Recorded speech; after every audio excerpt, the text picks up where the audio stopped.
आप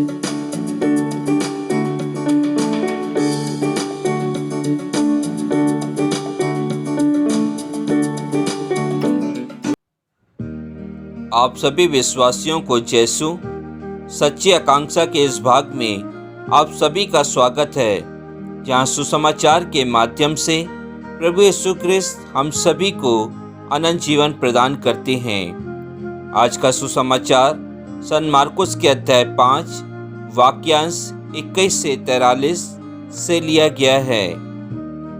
ख्रिस्त में प्यारे विश्वासियों, आज के सुसमाचार में हम देखते हैं कि प्रभु यीशु ख्रिस्त अपने जीवन में, अपने मिशन कार्य में बहुत व्यस्त रहते थे। वे एकांत की खोज में जाना चाहते थे, लेकिन भीड़ की भीड़ उनके पीछे पीछे चली आती थी। वे चाहते थे कि वे समुद्र के उस पार जाएं, लेकिन जब वो वहाँ पहुँचते थे तो वहाँ पहले से ही भीड़ की भीड़ पहुँच जाती थी, ताकि वे प्रभु यीशु ख्रिस्त के उपदेश को सुन सके, उनके चमत्कारों को देख सकें, उनके द्वारा चंगाई को प्राप्त कर सकें। ख्रिस्त में प्यारे भाई और बहनों, और प्रभु यीशु ख्रिस्त ने कभी उन्हें वापस नहीं किया है, बल्कि जहाँ वहाँ जाते थे वहीं वे अपने मिशन कार्य को आरंभ कर देते थे। उन्होंने किसी एक क्षेत्र को, किसी एक कार्य को सीमित नहीं किया था, बल्कि वे अपने देश को छोड़कर जहाँ कहीं भी जाते थे वहाँ उन्होंने अपने मिशन कार्य को किया। क्या मैं और आप अपने कार्यों को अपने पल्ली, अपने परिवार, अपने चर्च तक ही सीमित करते हैं, या फिर हम प्रभु यीशु ख्रिस्त के समान ईश्वरीय कार्य को, ईश्वर के मिशन के कार्य को हम दूर दूर अलग अलग जगहों में जाकर करते हैं? इसमें प्यारे भाई और बहनों, आज के सुसमाचार में हम देखते हैं कि जब प्रभु यीशु ख्रिस्त लोगों को उपदेश दे रहे थे, वहाँ भीड़ की भीड़ वहाँ उपस्थित थी, और उसी भीड़ में एक जेरुस नामक अधिकारी जो सभागृह में था, वह प्रभु यीशु ख्रिस्त के पास आता है और अपनी बच्ची के लिए अनुनय विनय करता है, क्योंकि उसकी बच्ची बहुत बीमार थी और वह 12 वर्ष की थी। वह प्रभु यीशु ख्रिस्त से अपनी बच्ची की चंगाई के लिए अनुनय विनय करता है। प्रभु यीशु ख्रिस्त उससे वादा करते हैं कि मैं तुम्हारी बच्ची को अवश्य चंगाई प्रदान करूंगा, और वे उसकी बच्ची के पास पहुंचने के लिए जाने लगते हैं। लेकिन इसी बीच में इतनी भीड़ होती है कि लोग प्रभु यीशु ख्रिस्त को छूने के लिए तैयार रहते हैं, उन्हें स्पर्श करने के लिए, उनके स्पर्श को पाने के लिए उनके पीछे पीछे चलने लगते हैं। ख्रिस्त में प्यारे भाई और बहनों, उन लोगों का विश्वास हम लोगों के विश्वास से सचमुच अधिक था, जो ये जानते थे कि अगर वो प्रभु यीशु ख्रिस्त के कपड़ों को भी स्पर्श कर लें तो वे अपनी बीमारियों से मुक्त हो सकते हैं। इसी बीच एक स्त्री जो 12 वर्षों से रक्तस्राव से पीड़ित थी, वह स्त्री प्रभु यीशु ख्रिस्त के पास पहुंच नहीं पा रही थी, लेकिन उसका ये विश्वास था, यदि प्रभु यीशु ख्रिस्त के वस्त्र को यदि मैं स्पर्श करती हूँ तो मैं अपनी बीमारी से जरूर चंगी हो सकती हूँ।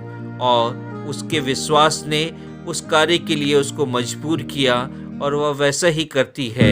और जब वह प्रभु यीशु ख्रिस्त के वस्त्र का स्पर्श करती है, वे अपनी बीमारी से मुक्त हो जाती है। ख्रिस्त में प्यारे भाई और बहनों, प्रभु यीशु ख्रिस्त यह जान जाते हैं कि उनसे कुछ शक्ति किसी के पास पहुंची है। वह देखते हैं और पूछते हैं कि वह कौन था जिन्होंने मेरे वस्त्र को स्पर्श किया है। वह स्त्री डरती हुई उनके पास आती है और प्रभु यीशु ख्रिस्त से कहती है कि मैं वही स्त्री हूँ। प्रभु यीशु ख्रिस्त उस स्त्री से कहते हैं कि पुत्री, तुम्हारे विश्वास ने तुम्हें चंगाई प्रदान किया है।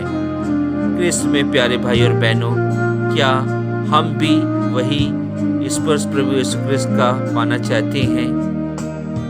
हम उस रक्तस्राव स्त्री जो प्रभु यीशु ख्रिस्त के पास नहीं पहुंच सकती थी, उसने विश्वास किया और वह उनके वस्त्र के स्पर्श से ही चंगाई प्राप्त कर लेती है। प्रभु यीशु ख्रिस्त ने आज के सुसमाचार में हम सभी को विश्वासी बनना सिखाया है।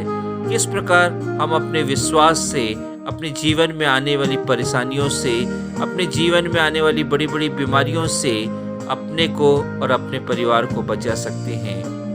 ख्रिस्त में प्यारे भाई और बहनों, यदि हम देखते हैं तो हमें यह मालूम होता है कि संत पेट्रुस ने भी प्रभु यीशु ख्रिस्त के ऊपर विश्वास नहीं किया जब वह समुद्र के ऊपर चलते हैं। वे प्रभु यीशु ख्रिस्त को पहचान नहीं पाया, और जब वो प्रभु यीशु ख्रिस्त के पास जाता है, अपने विश्वास के कारण वह समुद्र में डूबने लगता है। ख्रिस्त में प्यारे भाई और बहनों, हम देखते हैं कि संत थॉमस, जिन्होंने प्रभु यीशु ख्रिस्त के जी उठने का पर विश्वास नहीं किया, इन सभी के विश्वास से आज हम सभी यह जान सकते हैं कि हमें हमेशा प्रभु यीशु ख्रिस्त पर विश्वास करना है। यह जरूरी नहीं है कि प्रभु यीशु ख्रिस्त हमारे जीवन में एक नए चमत्कार लेकर आए। प्यारे भाई और बहनों, यदि मैं और आप हर एक दिन एक नया दिन देखते हैं, रात को एक मीठी नींद के साथ हम सुबह एक नया दिन देखते हैं, तो यह हमारे जीवन में सबसे बड़ा चमत्कार है। क्या हम इस चमत्कार को देखने के बाद भी अपने प्रभु यीशु ख्रिस्त पर विश्वास करते हैं? शायद नहीं। प्रभु यीशु ख्रिस्त हर एक दिन हमारे परिवारों में चमत्कार करते रहते हैं, लेकिन हम अपने विश्वास में मजबूत अभी भी नहीं हो पाए हैं। हम विश्वास में मजबूत कब नहीं होते हैं? जब हम दूसरों पर दया नहीं करते हैं, दूसरों की सेवा नहीं करते हैं, अपनी परेशानियों से डर जाते हैं, अपनी बीमारियों से घबरा जाते हैं, या फिर हम एक दूसरे को प्यार नहीं कर पाते हैं, तब हम अपने विश्वास में कमज़ोर हो जाते हैं। ख्रिस्त में प्यारे भाई और बहनों, हम देखते हैं इस सुसमाचार पर कि जब प्रभु यीशु ख्रिस्त उस सभागृह के अधिकारी जेरुस के घर पहुंचते हैं, तो लोगों के अनुसार उसकी पुत्री जो 12 वर्ष की थी मृत हो जाती है। लेकिन प्रभु यीशु ख्रिस्त वहां पहुंचकर उस बच्ची से कहते हैं कि डरिए नहीं, यह बच्ची मरी नहीं है बल्कि यह सो रही है। ख्रिस्त में प्यारे भाई और बहनों, हम देखते हैं कि प्रभु यीशु ख्रिस्त ने उस बच्ची को, उसके हाथ को पकड़ा और उस बच्ची से कहते हैं, पुत्री, मैं तुम्हें कहता हूँ कि तुम उठो। उन्होंने अपनी भाषा में यह कहा, तालिथा कुम, पुत्री, मैं तुमसे कहता हूँ कि तुम उठो। और उसी क्षण वह लड़की उठकर बैठ जाती है। ख्रिस्त में प्यारे भाई और बहनों, उस सभागृह के अधिकारी का विश्वास कितना मजबूत था कि उन्होंने प्रभु यीशु ख्रिस्त पर यह विश्वास किया, यदि प्रभु यीशु ख्रिस्त उसके घर में जाएंगे, उस बच्ची को के पास जाएंगे, तो निश्चय ही उसकी बच्ची जो मृत घोषित हो गई थी वह जीवित हो सकती है। क्या आज के सुसमाचार के सुनने के बाद, पढ़ने के बाद, क्या मैं और आप उस सभागृह अधिकारी जेरुस के समान, उस रक्तस्राव स्त्री के समान प्रभु यीशु ख्रिस्त पर विश्वास करते हैं?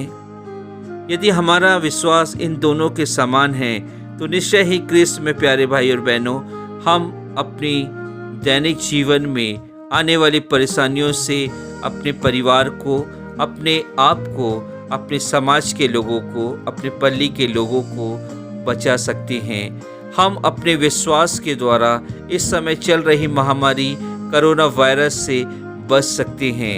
यदि हमारा विश्वास एक राई के दाने के बराबर है, तो निश्चय ही हमारे प्रभु यीशु ख्रिस्त दृष्टांत के माध्यम से कहते हैं कि यदि तुम इस वृक्ष से कहो कि यहाँ से उखड़कर वहाँ लग जाए, तो तुम्हारे विश्वास के द्वारा वह वृक्ष वहाँ लग सकता है।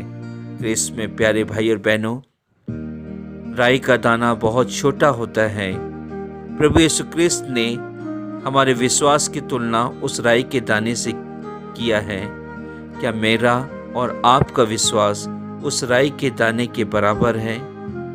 यदि हमारा विश्वास उस राई के दाने के बराबर है तो निश्चय ही हम प्रभु यीशु क्रिस्त के विश्वास में मजबूत हो सकते हैं और इस विश्वास के कारण हम अपने जीवन में आने वाली परेशानियों से बच सकते हैं। आमीन।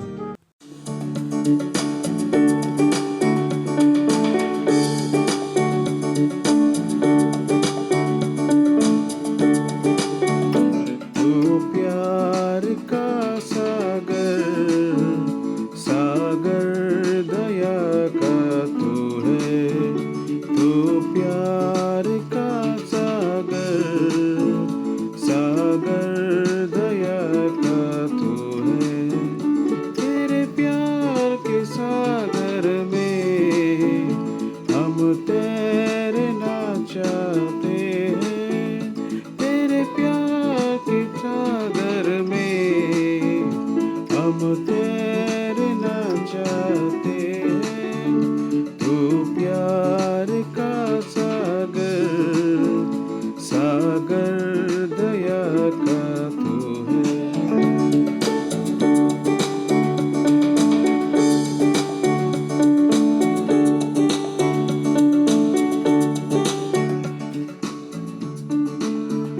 गहराई मिले सागर की, ऊंचाई मिले आसमां की।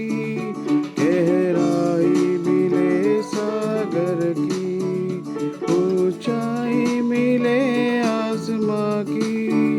पर कोई नाप न पाएगा गहराई तेरे प्यार की।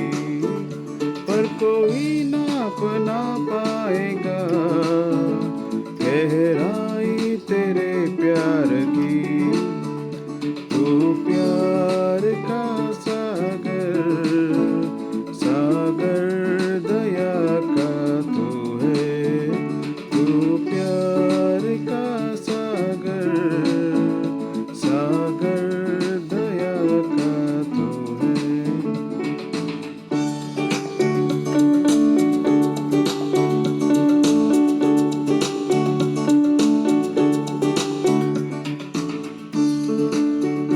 परमेश्वर होने पर भी तू मानव रूप धारण किया। परमेश्वर होने पर भी तू मानव रूप धारण किया। प्रभु तेरे इसी प्यार ने हमको दीवाना बनाया।